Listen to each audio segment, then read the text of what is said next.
Hey guys, this is going to be chapter 8, part 1, Enzymes and Energies. Let's go ahead and get started.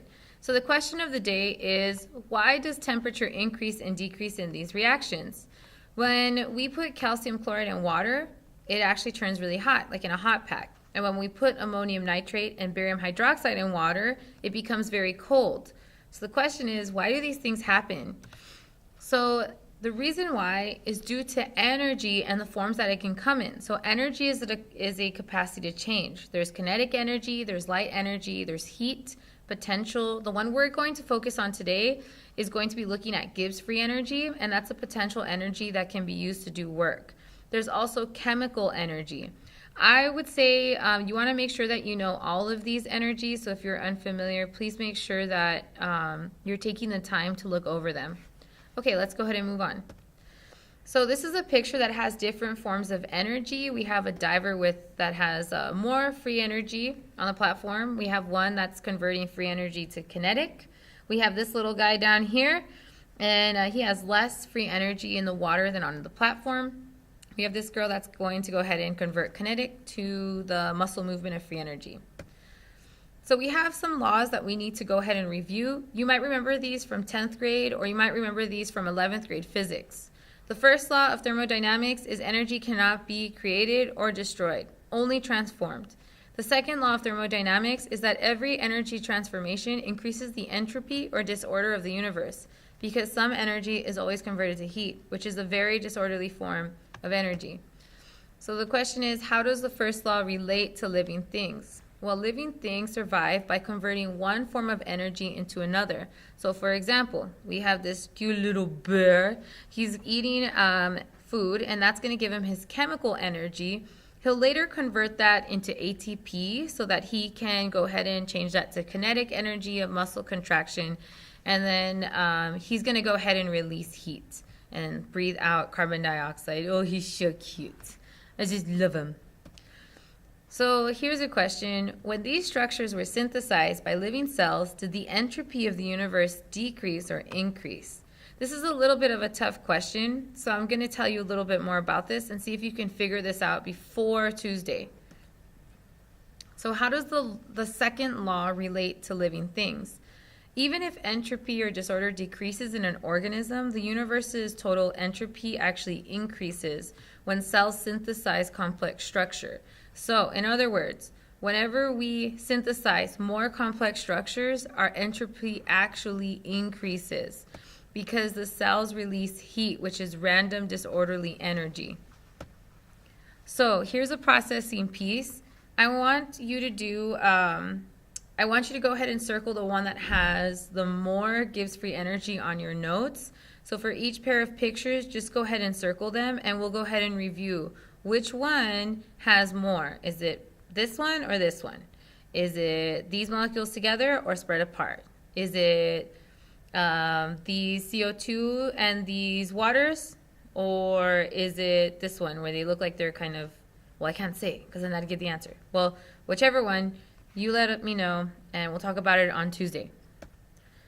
So let's talk about Gibbs free energy because we're going to be focusing on that, especially with enzymes. So Gibbs free energy is the change in the amount of energy that can do work. If delta G is negative, which means that G increases, the reaction releases energy. If delta G is positive, G increases and the reaction uses energy. So for example, over here we have our products. Let's say that this product is, I don't know, like 2. And then these are the reactants, and let's say the reactant is about 10. 2 minus 10 is negative 8, so this delta G is actually negative, which means this reaction is releasing energy. So what is activation energy? Well, activation energy is the energy needed to start the reaction. So we have this area right here, this black arrow is actually the activation energy required to either make or break molecules. So question, if the activation energy barrier was decreased, so in other words, this little hump right here, if this was decreased, would the reaction happen faster or slower? So if you had to travel from point A to point B, And instead of going all the way above the mountain, you can go on a little hill. Which one would be faster? Well, we'll find out in a second. So first of all, let's talk about catalyst. Catalyst speeds up a reaction without being used up. An enzyme is a biological catalyst made of a protein. So example, we have sucrase, which is an enzyme, and it speeds up the hydrolysis of sucrose. Let's not forget, hydrolysis is when we're adding water. Lysis is when we're breaking things apart. So here we have sucrose. This is a disaccharide. We added water because of hydro. And then the enzyme is going to go ahead and help break this apart faster. So now we have two monomers, or two monosaccharides. So let's get back to our question. How do enzymes speed up reactions? Well, they speed it up by lowering this activation energy. The red line is going to be with the reaction, or is going to be with the enzyme, and so therefore it takes less time for it to do. So we have this right here, and what this is the graphs of exergonic and endergonic. I want to go into them in more detail. So this is an exergonic reaction. Which one is higher, reactants or products? Well, the answer is you have more energy in reactants and less energy in products, which means it was released. So energy is released and free energy is going to go ahead and decrease. In an endergonic reaction, let's take a look at this. Which one is higher? Is it the products or the reactants? If you said products, then you're correct. That means that it consumes some sort of energy. So energy is used and free energy actually increases in this reaction. I have this set of processing piece. I want you to go ahead and complete it so that we can go over this in class. So what are catabolic and anabolic pathways? Catabolic pathways release energy by breaking down complex molecules into simpler ones. So for example, in cellular respiration, we break down glucose and turn it into CO2 when we're making ATP. Anabolic pathways use energy to build complex molecules from simpler ones. So for example, the synthesis of proteins from amino acids. So now that we went over catabolic and anabolic, I want you to go ahead and try and figure out 1 through 9. Then we'll go over it in class. Make sure you finish these because I'll be looking for them in your notes. So this is a diagram of energy coupling, and I'm going to tell you what it means. Energy coupling uses energy from an exergonic process, so something that is catabolic and releasing to drive an endergonic. So in other words, the energy that's released is going to be used. In energy coupling, ATP stores released energy by exergonic reactions and uses it to power endergonic reactions. So we make energy for some reactions to be used by some reactions. Let's talk about the structure and function of ATP. So ATP is a ribose sugar.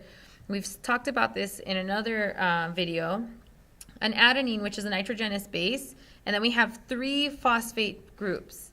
The function is that ATP stores energy from catabolic, and then it transfers the energy to anabolic pathways. So how does it release energy? So the bonds between the phosphate groups of ATP's tail can be broken by hydrolysis, which actually releases energy. It's kind of like when you break a glow stick, once those chemicals mix, it's going to go ahead and show light. So you can think of this kind of like a glow stick. You have to break it in order to go ahead and release that energy. Or you have to break a glow stick in order to release the light. So how does ATP hydrolysis do work in the cell? Well, ATP drives endergonic reactions by phosphorylating or adding phosphate to another molecule, like a transport protein or motor protein. That increases the free energy of the other molecule, allowing it to do work. So how is it regenerated then? Well, ATP is regenerated by adding a phosphate to adenosine diphosphate, which is ADP. The energy comes from catabolic reactions, and then ATP transfers the energy to provide energy for anabolic. So it's a continuous circle of just using this molecule, breaking it and making it. So how is delta G calculated? We'll do some of these in class, but it's the change in free energy. And And then you have change of enthalpy and change of entropy. Goodbye.